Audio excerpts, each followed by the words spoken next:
Hi, everybody. It is Q&A Wednesday. I'm again in my car. It just actually works for me. Actually, I'm right between clients today. And so if there's a lot of chatter in the background, I'm in a parking lot, getting ready to head to my next client, and then I'll be done for the evening. But I definitely wanted to touch bases with everybody and see if anybody had any questions for me. I'm kind of liking this live thing. It's interesting. And I like the feedback. So it's really great. I know I totally look dorky. I'm totally okay with it. Yeah, just know I'm real and I'm a huge dork. So anyway, today's topic, if nobody has any questions, today's topic is the voices in our head. And no, I don't mean the multiple personalities coming out or crazy people. I'm talking about, the things that we tell ourselves, actually. We all have those little voices. I kind of joked a little bit with Halloween about, it's like the angel and sitting on one shoulder and the devil sitting on the other. And it really comes down to who we allow to do most of the talking. Like I said, I know exactly how that feels. When I talk about something, it's usually because I've had some experience with it. And I know that even though I'm reaching my goals and I'm figuring things out, I still have those days where I'm not very nice to myself. So, if we can all find ways to deal with that outcome a little bit differently, we'd all be better off. And not only that, but we affect the people around us as well. So hi, Adrian. I'm so excited to see you guys pop up. I know everybody's excited to talk about this today. Notice that mostly on Q&A Wednesday, we've done a lot of talking about the emotional side, the mental side of reaching our goals. And to be honest, it doesn't even matter if it's a health goal, although it extremely applies to that.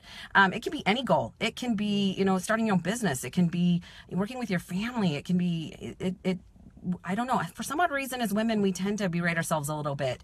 And I want to really talk about how to purposely choose who gets to be in charge of ourselves.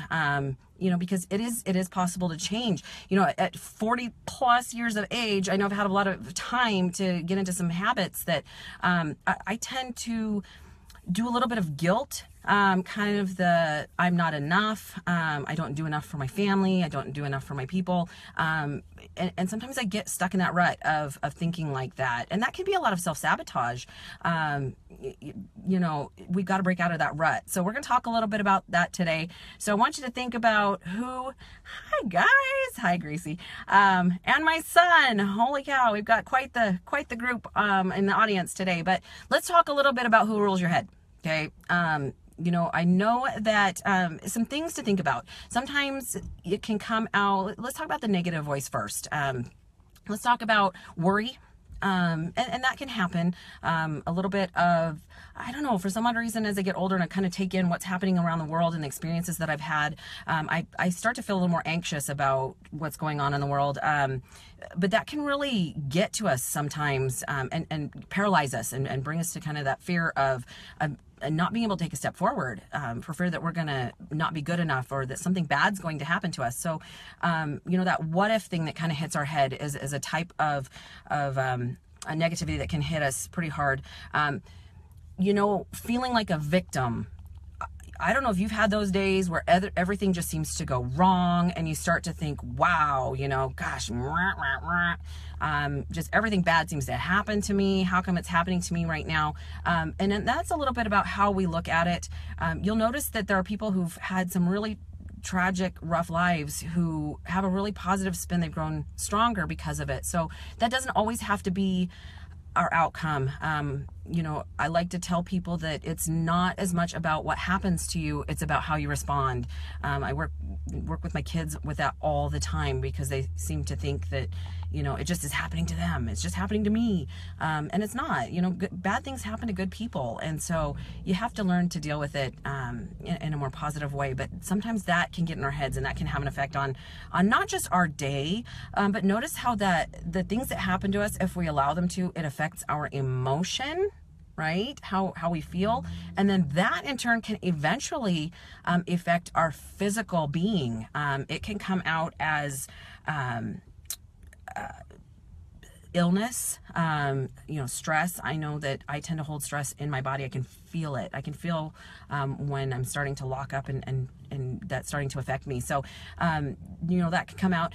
Something else that really I deal with a little bit for negativity is the perfectionist in me. I struggle with that one a little bit. I find that if I can't do it 1,000,000%, then I really struggle with doing it at all. Like, why am I here? If I can't have the best workout ever, why am I even trying?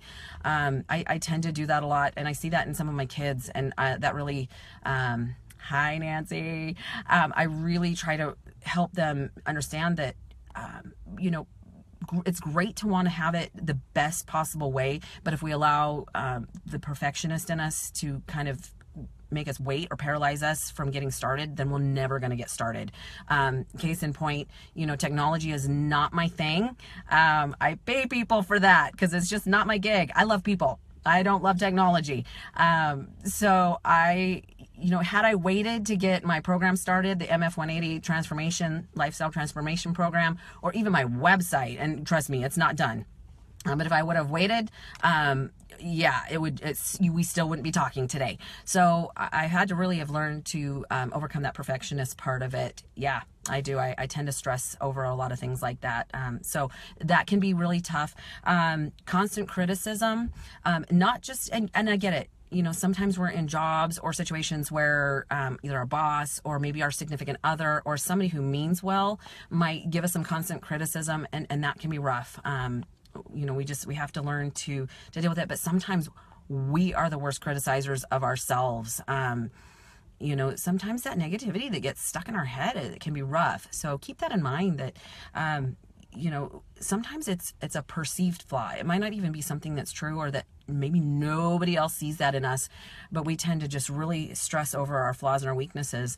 And we need to celebrate the gifts that we've been given and the talents that we have. So this is, even my husband jumped on. So got a great audience going, but let's talk a little bit about, how to find the positive voice, allow the positive voice to rule our head. So something that I've heard that I found really fascinating is that when we tend to not be present to the moment, that is when the negativity starts to kind of creep in.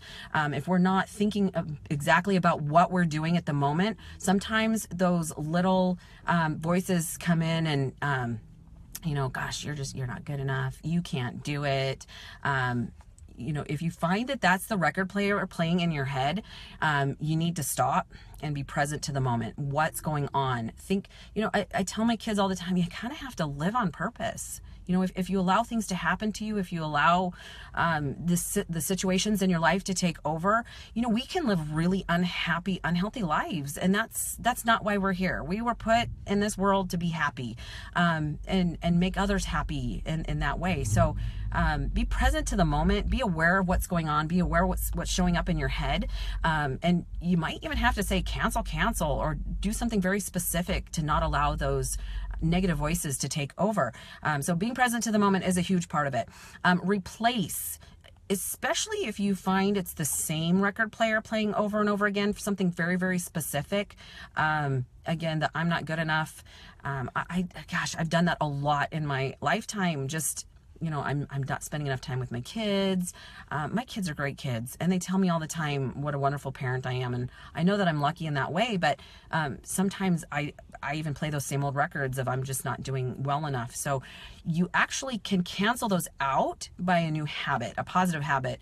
I like to use positive affirmations. Yes, you're going to hate me after this one, but they do work. Did you know that your subconscious does not know the difference between real and make-believe? So whatever you tend to teach it or tell it, that's what it tends to believe, and it helps you get that specific thing. So if you're consistently talking about something negative, guess what? It's called self-fulfilling prophecy. It actually happens. And it's not because it should or that you deserve it. It's because you're telling yourself that that's what's happening and what you deserve. And so it helps you get that. So positive affirmations, I work with my clients all the time. There's 3 rules to positive affirmations. Number 1, they have to be personal. You can want great things for other people. Trust me, that's probably the hardest part of my job, is when I know that somebody has the ability and they can get somewhere, but they choose not to have it. So you can't choose a positive affirmation that will affect somebody else. It has to be about you. It has to be personal. It has to be present tense. It has to be, it's not, I will be a healthy, happy size whatever, 2, size 10, size 12, whatever. It's I am currently. It has to be present tense. And of course it has to be positive. I mean, do you notice that sometimes we tell ourselves things that you wouldn't tell your best friend or your children? Right? We need to be more positive with ourselves. So positive affirmations is a good way to overcome those negative thoughts and feelings in your head. But here's the other trick. You actually have to write them down and you have to say them out loud. Okay, you're going to sound ridiculous. Your family's going to think you're nuts. You can have Post-it notes all over your mirrors. It works at my house. Dry erase marker works wonderful on mirrors as well. Write it down and you have to say it out loud. If your subconscious can't hear it, it doesn't understand. It doesn't know what you're talking about. So, if your goal is to be a happy, healthy, and I prefer sizes, I don't like weight. You know that I don't like the scale. Say I'm a happy, healthy, beautiful size 12. Okay. Love yourself where you're at, love yourself where you want to be, and teach yourself that it's okay to get there. So, meanwhile, I see everybody on there. Hello. If you have questions or comments, please jump in. I love to hear your feedback. It helps me to help you. So, I know that Ronnie says that she hears her honey and she hears me in her head. I love it when my clients tell me that I'm in their head. That means I've done my job. Why not? I believe you can do it. I'm your biggest fan.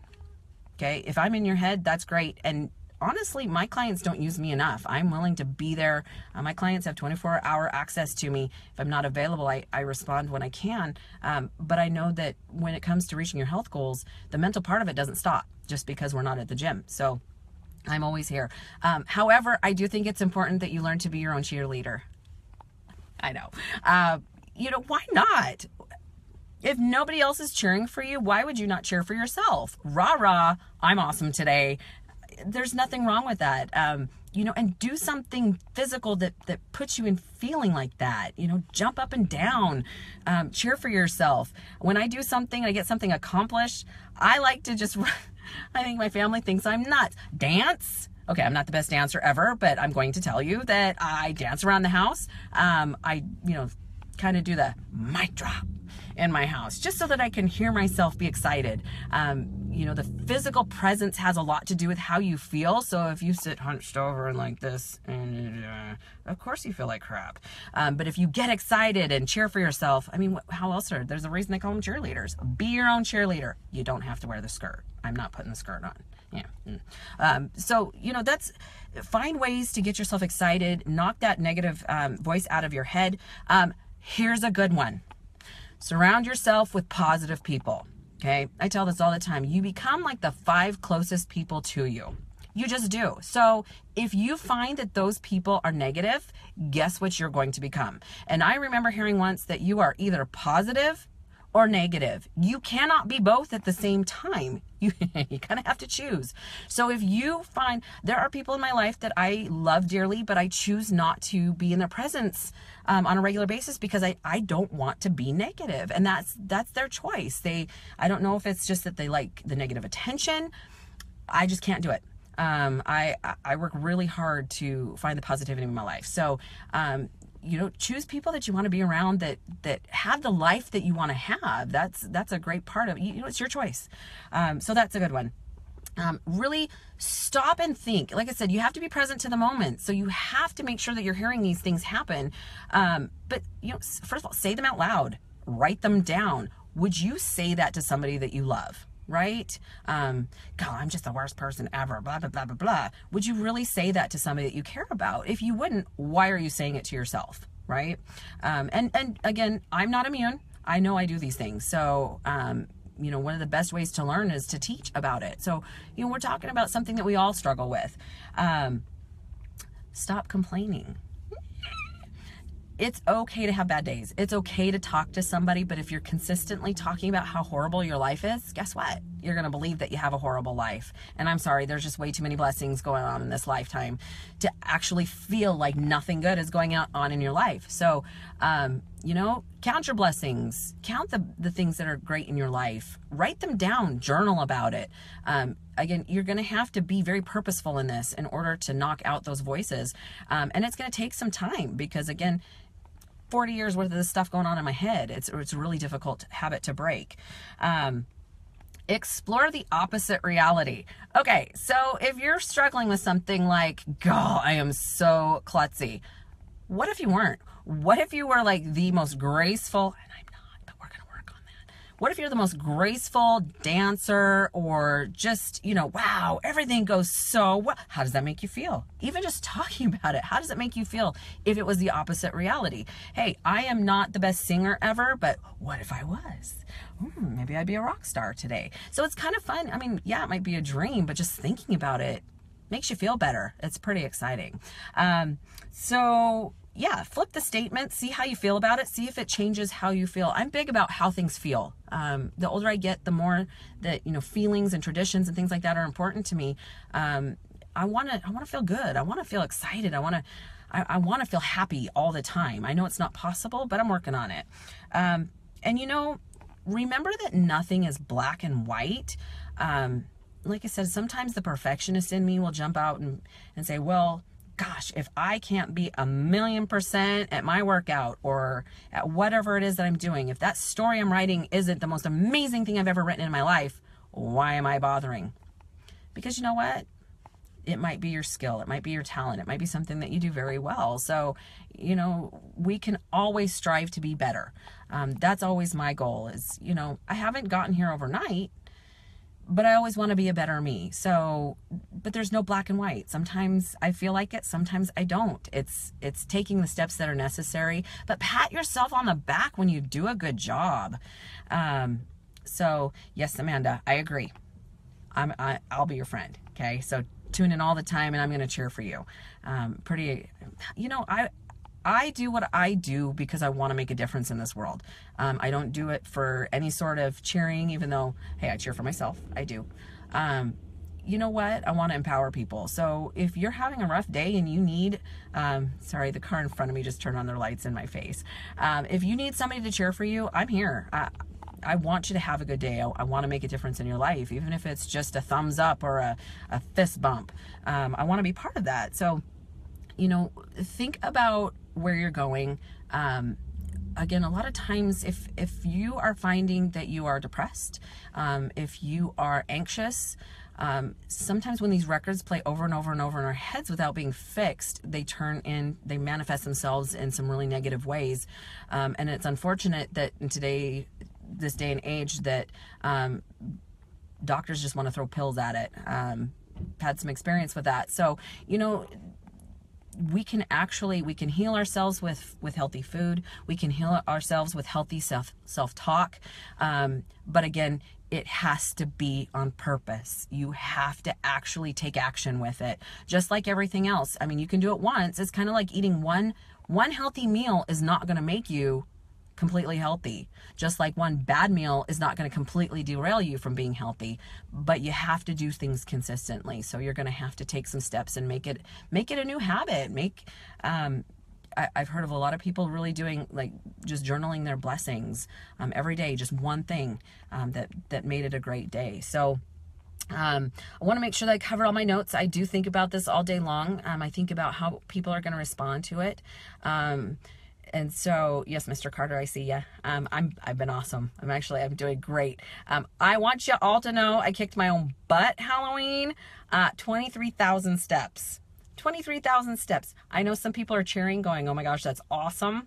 Not so much on this. That kicked my butt. Yesterday, today have been a little bit bigger of a struggle. I counted it as cardio. So I didn't do some extra cardio yesterday or today, but I'm back. I'm here. I love Q&A Wednesday. So there's lots of ideas on how to take care of this. But honestly, I think if I could give you one tip, it really is to be present to the moment. present to what's going on in your life and to what you're saying to yourself, and then finding a way that works for you, finding your groove, figure out what it's going to take for you to find that, let that positive voice be the one that rules your head.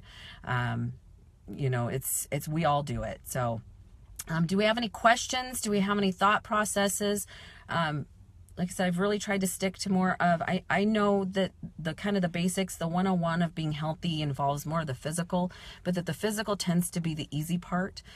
Once you have that education, what to do for your body, how to eat, those are the easier options. It comes down to the games that we play in our heads, and more of the mental and emotional part of it tends to be a little bit harder. So, yep, I've got Ronnie telling me that journaling's helped her. So I think that's inspiring. I think that works. And here's the thing. Look at people who are pretty consistently happy and positive and do what they do. It's called modeling.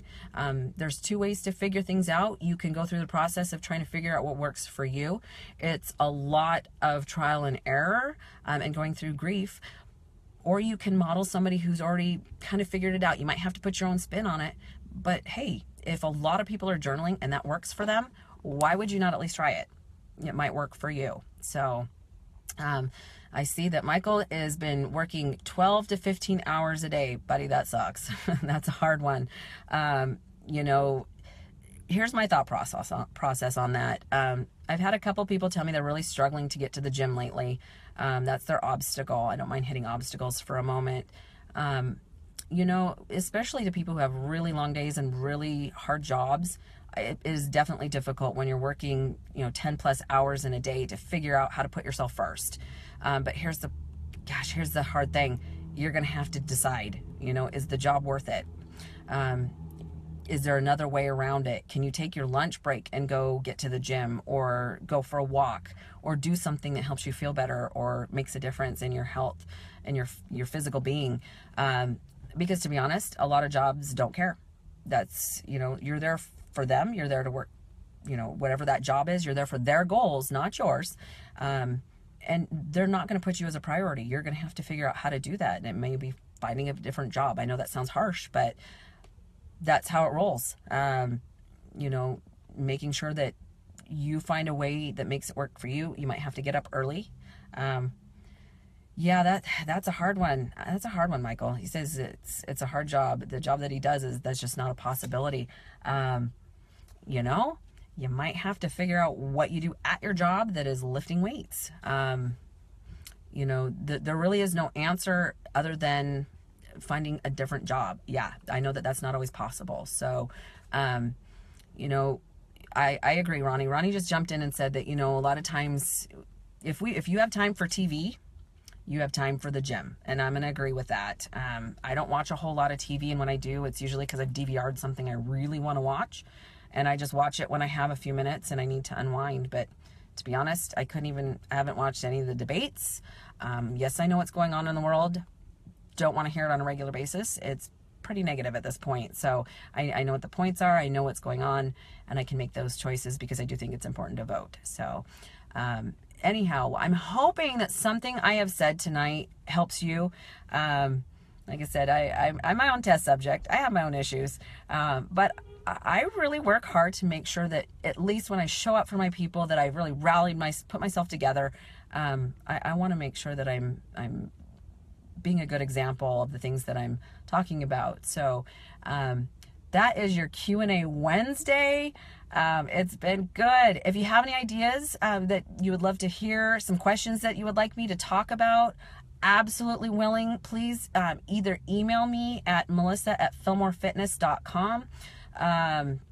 You can also leave messages down here, and I'll take that into consideration for next time. But next week, same time, same place, 6 p.m. Pacific Standard Time. We'll definitely answer your questions and hopefully spur you to keep going, keep getting where you want to go. Remember, this is a marathon, not a sprint. We want to be healthy forever. We want to live healthy ever after. So have an incredible night, everybody, and mwah!